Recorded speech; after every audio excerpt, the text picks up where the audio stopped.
இந்த அல் மன்ஹஜு ஸஹீஹ் என்கிற நூல் யாருக்கும் எதிராகவோ யார் மீதும் வெறுப்பை வெளிப்படுத்துவதற்காகவோ தொகுக்கப்பட்டது அல்ல. இரண்டாவது விஷயம், இது இன்று நேற்று உருவானது அல்ல. 2017 அம்பாறை மாவட்ட கிழக்கு மாகாண உலமாக்களை மையமாக கொண்டு அல் மன்ஹஜு ஸஹீஹ் லித்தஅவா பிரச்சாரத்துக்கான சரியான வழிமுறை என்கிற பேரில் ஆரம்பமாக இது தொகுக்கப்பட்டது. அந்த நேரத்தில் தமிழகத்தில் வெளிவந்த பிரஸ்டன் இன்டர்நேஷனல் காலேஜ் என்கிற தனியார் கல்லூரியினுடைய ஆய்வு மாநாட்டில் 2017 11ஆம் மாதம் நடந்த ஆய்வு கருத்தரங்கில் ஒரு நூல் வெளியிடப்பட்டது. ஒற்றுமையை நோக்கி என்கிற அந்த நூலிலும் நாம் தொகுத்த அந்த மன்ஹஜ் இடம்பெற்றிருக்கிறது.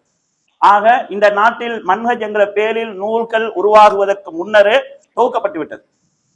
பின்னர் 2024 மீண்டும் இதை பூரணப்படுத்தி நாம் யார் என்பதை நாங்களே அடுத்தவர்களுக்கு சொல்ல வேண்டிய தேவை வருகிறது. ஏனென்றால் எங்களை பற்றி ஸலவாத்து சொல்ல வேண்டாம் என்று சொல்கிறார்கள், அவுலியாக்களை அவமதிக்கிறார்கள், இமாம்களை அவமதிக்கிறார்கள், இப்படி குற்றச்சாட்டுகள் வருகிறது.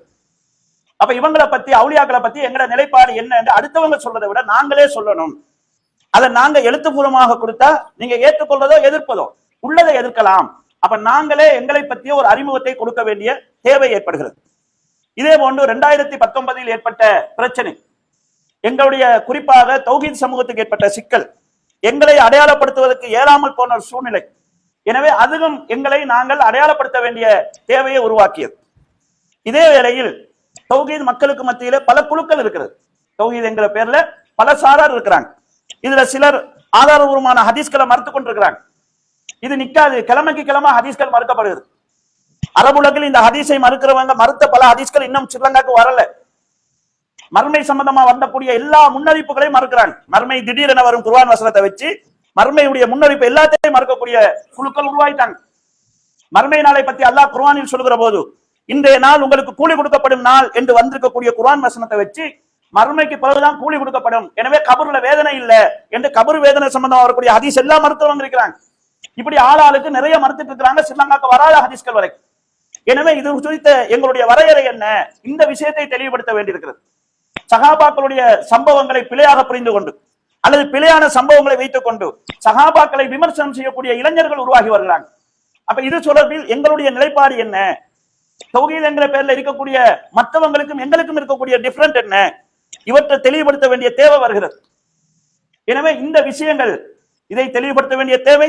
அதே நேரத்தில் குர்ஆன் ஹதீஸ் தான் எங்களுடைய மார்க்கம், எங்களுடைய வழிமுறை என்று நாம் தொடராக பிரச்சாரம் செய்தாலும் எங்களுடைய மக்களை கொண்டு வந்து ஒரு திறந்த வெளியில் விட்டது போல இருக்குது. அவங்களுக்கு வரையறை இல்லை. குர்ஆன் பேரை சொல்லி, ஹதீஸுடைய பேரை சொல்லி, பொய்யான விளக்கத்தை சொல்லி ஒரு கூட்டம் வந்தா உடனே அதுக்கு பின்னால எங்களை கொஞ்சம் பேர் போயிடுறாங்க. தௌஹீத் வட்டாரத்துக்குள்ளேயே ஒரு ஹதீஸை வச்சு பையத் இல்லாமல் மரணிக்கிறவன் ஜாகிலியத்தில் மரணிக்கிறான் என்கிற ஒரு ஹதீஸை வச்சு ஒரு கூட்டம் அப்படியே பிரிஞ்சு போய் நீண்ட கால ஒரு பிரச்சனை அது உருவாச்சு. ஹதீஸ்கள் சம்பந்தமான தவறான ஒரு நம்பிக்கை, குர்ஆன்ல உள்ளது மட்டும்தான் சட்டம், ஹதீஸ்ல சட்டம் வராது என்கிற ஒரு தவறான நம்பிக்கை ஹதீஸ் சம்பந்தமா உருவானதால முழுமையா ஹதீஸை மறுக்கக்கூடிய 3 வக்த் அந்த காலத்துல உருவானாங்க. அப்படி ஒரு கூட்டம் உருவாச்சு. குர்ஆனுக்கு முரண்பட்டால் ஹதீஸை ஏற்றுக்கொள்ள முடியாது என்ற ஒரு தவறான ஒரு வாதத்தை முன்வச்சு நிறைய ஹதீஸ்களை மறுக்கக்கூடியவங்க உருவானாங்க. அந்த ஹதீஸ் மறுப்பு வார நேரத்தில் அதுக்கு பின்னால எங்கட சகோதரர்கள் போறாங்க. சூப்பர் முஸ்லிம் வருகிற போதும் அதுக்கு பின்னால எங்கட மக்கள் போறாங்க. அப்ப ஒரு வரையறை இல்ல, ஒரு வேலை இல்லாமல் நாம் இருக்கிறோம். ஒன்று ஒரு தலைமை இல்லை, இரண்டாவது எங்களுக்கான ஒரு வேலை இல்லை. குர்ஆன் சொல்லி ஹதீஸ் சொல்லி ஒரு விளக்கம் சொல்றான்.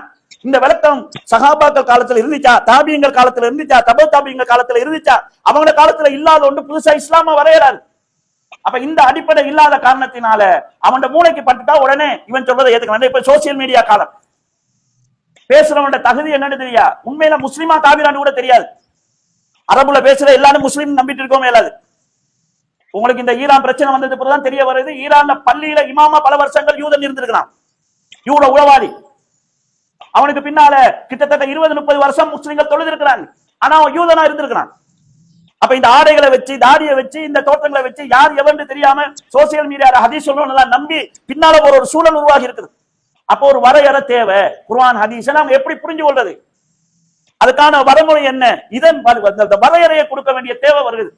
அப்ப எங்களுக்குள் ஏற்பட்ட சருகல்களை சரி செய்வதற்காகவும் எங்களுக்குள்ள மீண்டும் மீண்டும் இந்த வழிகட்ட சிந்தனை போக்குகள் உருகாமல் இருக்கிறதுக்காகவும், நாங்க யார் என்பதை நாங்களே அடையாளப்படுத்தி கொடுக்கிறதுக்காகவும், குர்ஆனை எப்படி புரிஞ்சு கொள்வது, ஹதீஸ் விஷயத்தில் எங்கள் நிலைப்பாடு என்ன, சஹாபாக்கள் விஷயத்தில் எங்கள் நிலைப்பாடு என்ன, இமாம்கள் விஷயத்தில் எங்கள் நிலைப்பாடு என்ன, அவுலியாக்கள் விஷயத்தில் எங்கள் நிலைப்பாடு என்ன, இது போன்ற மாற்று மதம் சம்பந்தப்பட்ட விஷயங்கள், அரசியல் சம்பந்தப்பட்ட விஷயங்களில் எங்கள் நிலைப்பாடு என்ன என்கிறதை தெளிவாக நாங்களே கொடுக்க வேண்டிய தேவை ஏற்பட்டது.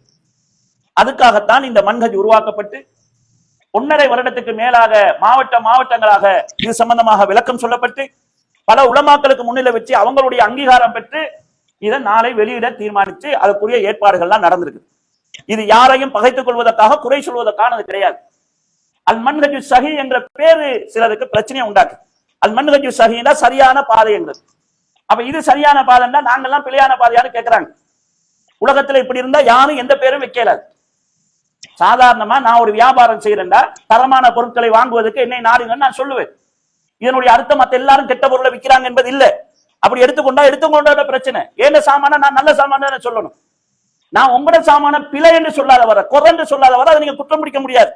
நான் ஒரு ஆசிரியரை பாராட்ட நினைக்கிறேன், நல்ல ஒரு ஆசிரியர் சொன்னா மத்த எல்லாரும் கெட்ட ஆசிரியர் கேட்க கூடாது. கேட்கிறது மன உளைச்சலுடைய வெளிப்பாடு.